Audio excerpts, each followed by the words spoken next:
Beneath the crushing weight of humanity's entire existence lies a roiling black psychic sea, holding all of the memories, wants, needs, desires of all of human existence combined. Most don't notice this, it going by passively in the background behind what we consider reality. But there are occasionally those sensitive to it, those that can interact with it a bit more, seeing things that they claim as ghosts, spirits, auras. What's worrying is there are things in that sea. Great stain left by humanity sins. Not just wants or actions, but an entity that has formed from a traumatic event from a psychically capable individual, that if it's allowed to grow will eat flesh in space, killing thousands. And it's the job of CAIN and its exorcists, psychically capable individuals trained to kill these sins, until the stain is wiped away. Hi, hello, and welcome to CAIN, a tabletop RPG where you play the most bombastic of exorcisms. Or in another sense, just take these three things together, throw them in a bucket, and shake it around a bit. But yes, another creation of Tom Bloom, the author of Kill 6 Billion Demons, and the creator of Magna Gothica, Malagast. But outside of that very fanciful intro, basically summarizing one of the first pages, yes! Sins are a physical thing, great psychic sea, you play a psychic exorcist. All under the ominous, omnipresent, extra-governmental organization CAIN. Which a killer symbol, by the way. Now, as per usual, onto the history of the setting, or what brief bit we get. Now, the setting is the usual bits like World of Darkness where, hey, it's our world, or at least something adjacent modern. The big focus on the world building of this is within CAIN itself, the whole organization. On to what you play first, you play as an exorcist. Someone usually picked up during adolescence when their sin seed forms and their psychic manifestations begin. Now, the sin seed is a physical thing that denotes that you have grace. Grace being the thing that allows you to actually see everything, interact with all of this. Partly why graceless individuals or the mass of humanity can't see sins. But during adolescence, a sin seed can form, taking the physical shape of an angelic, maybe devil figure, looks like it's something in a fetal position in any case, either in your brain or occasionally in the heart, which the heart one just makes no sense. You have an angel demonic figure in your head, it's really cool. But CAIN finds you, picks you up, trains you up, and you are now an exorcist. And in their words, working off your stain. By going out on hunts to execute sins, with a early 40% survival rate for first-time exorcists, that's not a good percentage. And to further clarify, you are not necessarily in charge of CAIN or a full part of CAIN, you are a tool under CAIN. Even within the organization's eyes, exorcists are not human, deemed under the Concord of Worms in 1720. That's, briefly touch that. But taken from adolescence, brought into this organization, trained to be a killer, and likely gonna die as an expendable. Ah, it's great. It's just a good feeling.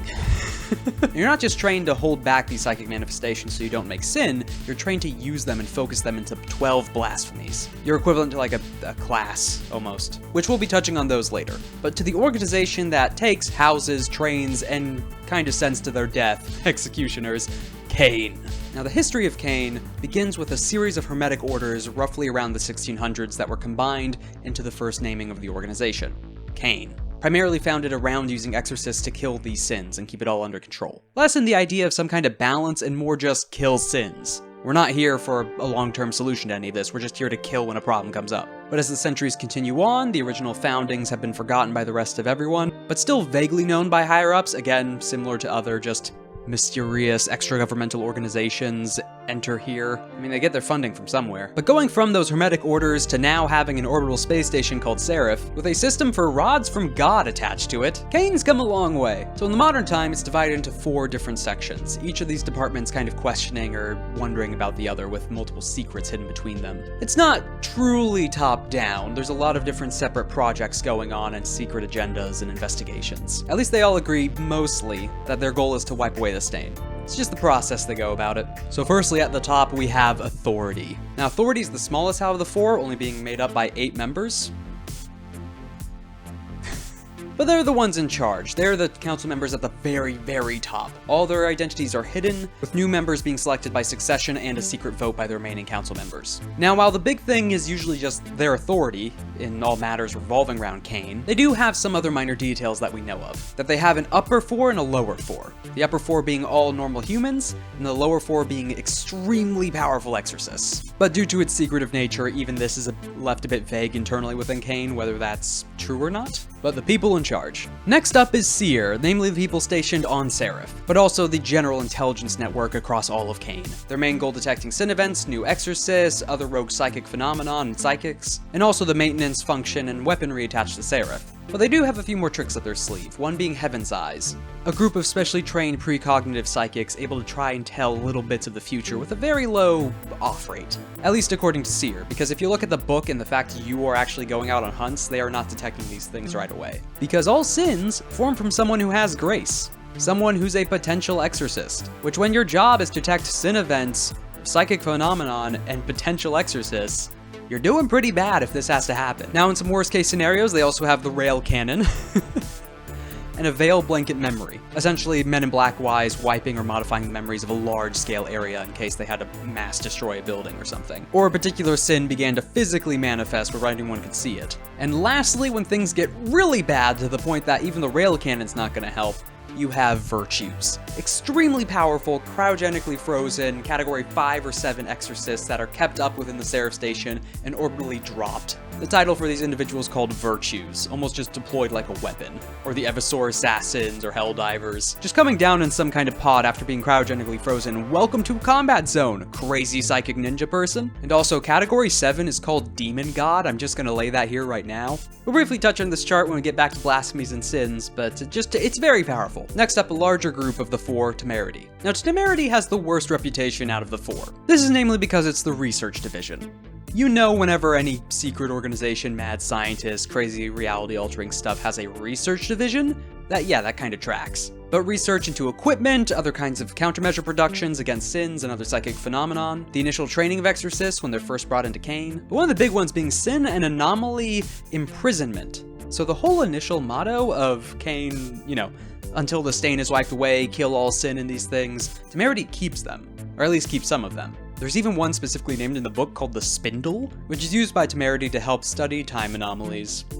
The R&D department for the equivalent of fighting demons and also studying this psychic sea behind everything, you're gonna get some strange folks and secrets. And the initial harsh training of exorcists, even the exorcists aren't gonna like them. And lastly out of the 4 is Castle. Now this is the one you're going to be seeing the most, seeing as they're the one handling the boarding, maintenance, teaching, care of exorcists. Father and mother to all of the exorcists, handling their deployment, being the admin on their missions, and handling the large martial arm of CAIN, which doesn't just include the exorcists. You have the other mundane martial side of it that handles all their facilities and the actual just guard duty. But outside of the exorcists and the psychically potent, you have the untouchables. People taken from the world's prison systems with specialized training and equipment to help them handle certain psychic phenomenon. Not actually being able to use it or be that great against it, but enough to be a body on the ground when exorcists can't get there right away. Really high mortality rate amongst that bunch, but they also have some really neat armor.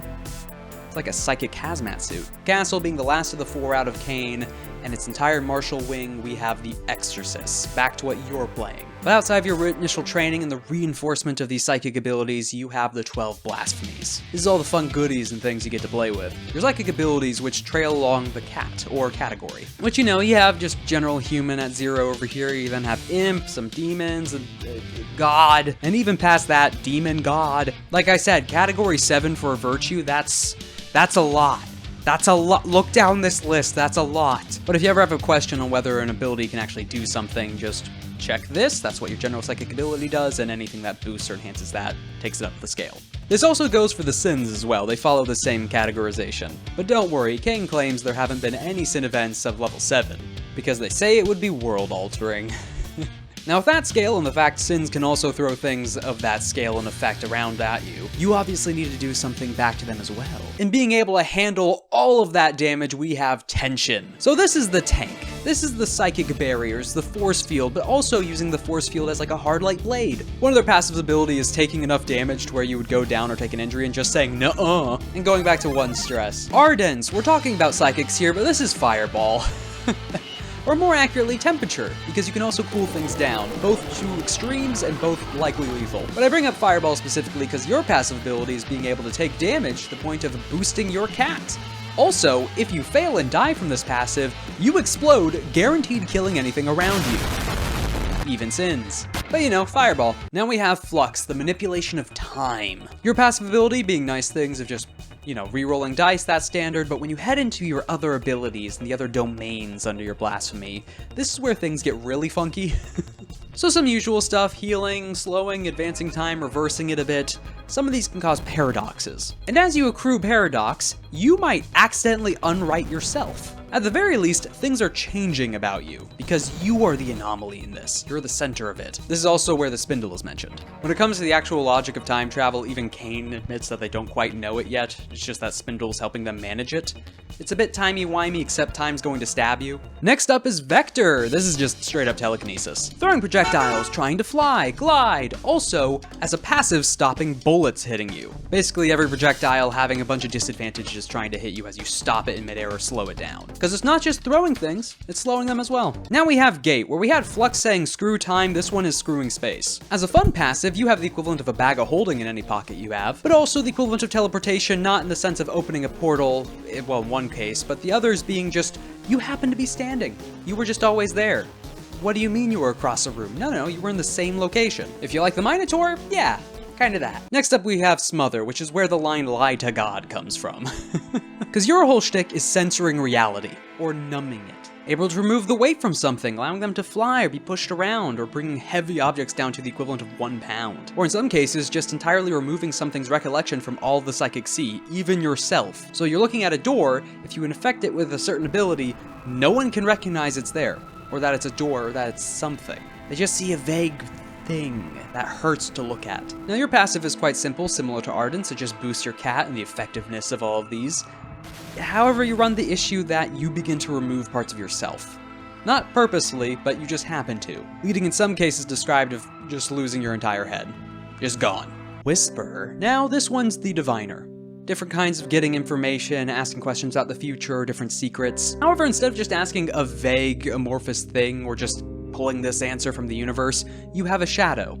A psychic manifestation that only you can see and interact with. You can always ask your shadow these questions, it knows the future. It's just that it hurts whenever you don't use one of your abilities. Also, no other psychic individuals can detect your shadow. It's only to the person who has it. It is something other than what sins are. It's a shadow. Now we have Edit. This one, similar to Smother, instead of just censoring things, you're adding or changing. Your passive being almost a consistent shape change. However, you always look vaguely familiar or related to other forms. But fun things similar to disguises, changing your form, sharing this to other people, and also just replacing where an object is standing. You needed a weapon at this time? Well, a weapon just happened to be there, and it's not quite right, but it's there. Changing reality, just tweaking it a bit. We then move on to Bind, which is one of the few blasphemies CAIN actually treats as a blasphemy. Because your passive is you have a small sin with you, one that's bound to you. A lot of your abilities revolve around buffing it, making it do certain abilities, but it's also just a small familiar. But you can imagine with the organization whose motto is until the stain is wiped away,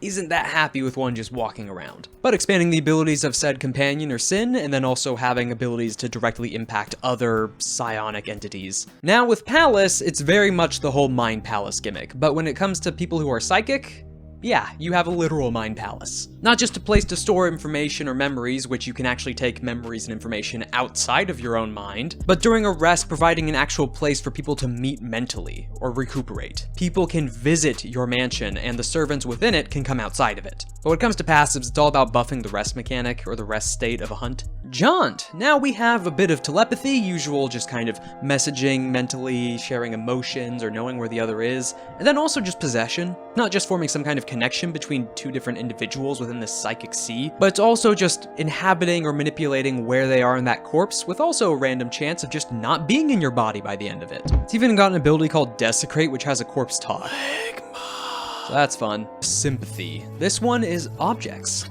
Not just in the sense of buffing an object or making it the equivalent of a magic item, though that's kind of it. It comes down to the weight that humanity puts on objects, the memories and feelings associated with them, and also the ones you don't really think about. How a door is acting as the center of a threshold to everything, to the point that you can just ask it to remain closed or will it so. Or the use of objects just working out in your favor, and your passive being just rolling at the start of a hunt and seeing what object works, providing extra dice when using said object. You could have something useful like a weapon, shoes for running or moving around, and then you also just have a coffee mug. You do also have some other mundane abilities you can do when you level up called agendas, but when it comes to the main psychic powers and things you're going to be attacking with, that's the blasphemies. But now on to what you're fighting with these blasphemies. These things that you actually need to kill with such psychic power, these grand extremes, possession, tossing someone's corpse out, making a mind palace a physical place, fighting sins. Now, sin itself manifests from an individual who could be an exorcist or someone with grace, usually one left undetected from SEER, and that begins to spontaneously form after a traumatic event. This doesn't need to be a burst of an event or just everything bad happening at one time, but it can be a slow build up to an eventual snap, where instead of just a breakdown, it's actually just a psychic veil rupture and something forms. Now, while they can take many forms, there's certain categories they fall into and types that they take the shape of. Now, they have 3 general forms they can take. These aren't the initial shape or the exact nature of what they look like or physically take up. One of them is, but it's more how they're physically interacting with the rest of the world, or the exact opposite of it. Type 1 being severed. They're separate from their host. They could still have some kind of relation tied to them, but if the host dies or they die, neither is affected. This entity spawned from the host. A lot of the initial questions and traumas tied to its formation and its very nature are still relatively originating from the host, but not directly tied. So you could just accidentally create an entity and then it just goes off to wherever. Type 2 is fused, so this one has either possessed the individual or just possessed a corpse. While not necessarily gigantic and monstrous, it is still a little more dangerous in the fact it can interact with the material world, to varying degrees depending on the individual sin. But instead of just being something left in the psychic realm relying on cat and psychic abilities to interact with anything, this one you can actually physically touch things because you have a body. Also a bit harder to find because it has a human body. It's not an obvious 6-armed monster somewhere, it's just a person. Or at least looks like a person, it is nothing like a person. And the third form they can take is bound. Now this one is quite dangerous, so it's an inversion of the previous 2 systems. So you have entirely separate, they don't care to each other, you have the demon has overtaken the host, and now you have the host overtaking the sin. Not a demon, a sin, but yes, this is a person, an individual, a human, someone with grace, a binder, but CAIN says they don't exist, controlling and directly connected to a sin. They are the dominant individual in that relation. They are not at the whims of its own corruption and the eating of flesh and space. They are controlling that consumption. The rarest of the bunch, and also one of the most dangerous, because you have someone that's not bound to the initial just instincts of a sin. While these more describe their relations to other individuals, their hosts, and how they can interact with the physical world, they can take whatever shape, especially if they're not the ones possessing, but just giant monster, something incomprehensible, a bit more animalistic, or also similar human-like. But all of them filter down into 6 types. The ones that form their palaces, the ones that have time to fester and become something and begin to manifest properly. And of these types, first we have Ogre. Now this one is despair and brute strength. It is a heavy, lumbering being that also makes you feel that despair. And will make you feel physical pain as well. But within its palace, this place that they hide away and corrupt the landscape of, each of them eating away at that space, making it their own demi-plane, almost like Persona a bit. Because to finally kill a sin proper, you can injure it wherever you want outside of it, but it's gonna go back to its palace. You need to kill it inside its palace to get any proper effect. But its palaces are usually a dingy, corrupted place, abandoned parking lot, this falling apart apartment building, fog forming around the location, everyone just feeling terrible. Great hulking, lumbering despair. Now the idol. This is the want to be wanted, the want to be loved, the lacking of any kind of physical touch or separate person wanting you to even exist. Not quite succubi, but definitely cult leader. Most of its abilities being around influencing separate agents and different groups outside of their own domain and individuals under them. So calling the authorities on you as one of their own abilities, or their palace being a place of influence, a fancy mansion, a place where the people at the center of all attention meet, as well as making you screw up. So the enchanter-esque, the not quite succubus and just you're obsessed and loving me, but more that drive. A feeling of wanting to give up from the ogre previously. With the idol, it's bursts of emotions, wants, needs, desires. But no, mechanically, most of the time you're going to be fighting and killing the various cultists it has underneath it. Next is the Hound, which is pretty obvious. This one is born of vengeance. Revenge on a want for justice. This isn't just pure anger, this is wanting to get something back, an eye for an eye. This one also commonly crops up from post-mortem individuals. They can still come from people who are alive, but that great sense of life being stolen from you, taken away unjustly, that can greatly form a Hound. And where the previous two have a lot of things messing with your emotion, your want to continue, or throwing further cultist bodies at you, the Hound just is going to kill you. One of its main abilities and attacks result in flaying. Its palace is a place that's basically a butcher shop. It's a terrible, horrifying mess. I mean, look at the images here. It's all horrifying. Some of them xenomorph type stuff. I mean, it's a killer. But similar to the others and similar with the rest, it'll also make you feel an emotion, some kind of desire. Instead of like wanting to give out your emotions or need or want from someone else, or that despair of the ogre just having you to give up and not continue, the hound is anger. It's gonna make you attack other people, leading you to violence, pushing you over that edge for any slight transgression, and then again just coming in to kill you or throw you into a pocket dimension where it can just fight you. Next up is Centipede. Ooh, not the best name for... Now, Centipede is the escapism through imagined death. So you fantasizing about a post-apocalypse or a zombie apocalypse or some kind of disease outbreak and what you'd do. Separating itself from the ogre, which is just despair in general, and this is more just the want for escape, but as a result of just death. The destruction of the current system. That you can't exist outside of it, that you're not getting want, love, or attention inside of it, that it's just gone. And thus, it takes the form of that, an infestation, a corruption. Similar to the cultist one with the idol, you have the equivalent of zombies or infested. And a lot of other abilities to further infest you. It's an actual, almost disease, infection, infestation, all of these things combined to form its own apocalypse. And also, it takes the form of a giant centipede. That's already not nice. We then move on to the toad. Now, this is the want of wealth. Not necessarily in the sense of the idol or this obsession pursuing it or going for it. Again, all of these originate from a trauma, an absence. The ogre and centipede, a lack of hope. The hound, a lack of justice. The idol, a lack of love. And when it comes to the toad, it's a lack of wealth. Not in the sense of just hoarding it in this mass quantity, but debt. Suffering, starvation, homelessness. Pressure of bills, a house foreclosed on, a business failing, going bankrupt. These are the events that a toad forms around. And again, similar to the idol, it's giving you all of those things and more. With wealth! It has a Midas touch! It's one of the ways it can kill you. Its palace, a place of grand luxury, fine hoarding of all its wealth and goals, banks, hotels, mansions. One of its abilities as well is just spitting back up things it's taken or things that it's summoned or conjured, giving you further emotions and drives of greed. It's also described as the most confrontational or the most pompous, even when it comes to exorcists. Like where all the others, or the hound might be animalistic but directly going after you, the idol hiding behind all their cultists, maybe wanting your attention. Toad is actively gloating at you, the whole villain monologue. Out of all of these, which are really sad or terrifying, the toad seems the most fun. I mean, look at this picture. It's just a neat guy. And lastly is Lord, where it's not quite playing by the rules of all the others. So it still has all the rules of the previous forms and types, but when it comes down to its palace, its entire self is almost the palace. It's not really having to go retreat somewhere, it's always in the center of it, and it's always more than just the one location. It spreads out, sometimes taking up entire chunks of cities, if it gets bad enough. But this one is driven through fear.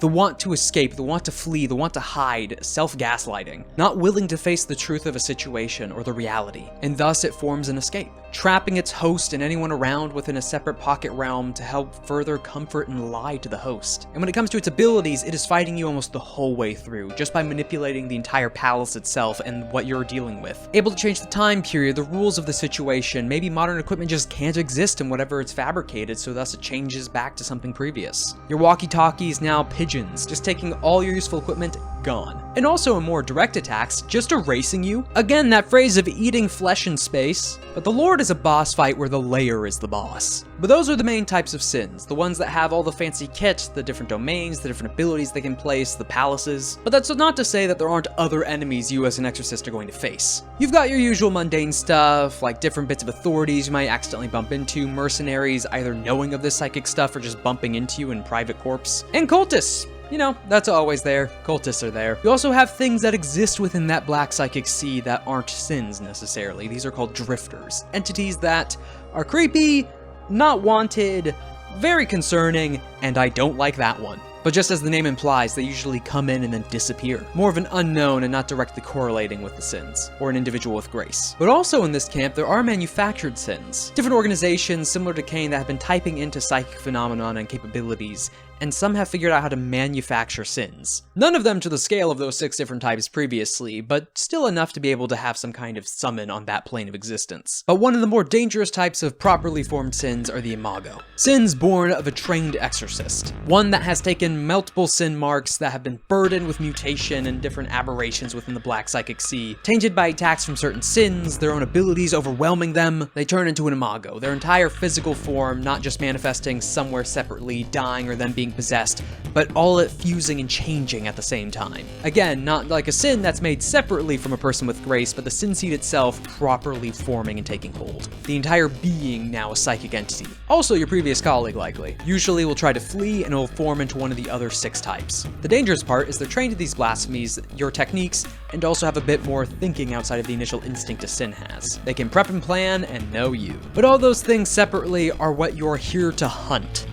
You are an exorcist. You are a tool used by CAIN to wipe away the stain. You are one of the few people blessed or cursed with grace, a sin seed forming within your own head, trained and refined to be a tool of destruction, a killer, an exorcist. While most humans will go out and if they witness a sin properly, suffer immediate brain hemorrhaging, dying, falling unconscious, you are the one standing on that front line. You are going out there to take them down, walking directly into their palace where space and time are being eaten alive. And if you're not careful, you will follow suit. So go out there into the world, the sickening miasma of all of human existence, all their thoughts, memories, wants, desires, emotions, stewing within a black pool, forming these cancerous growths. Humanity's sin, wipe away the stain, as above, so below.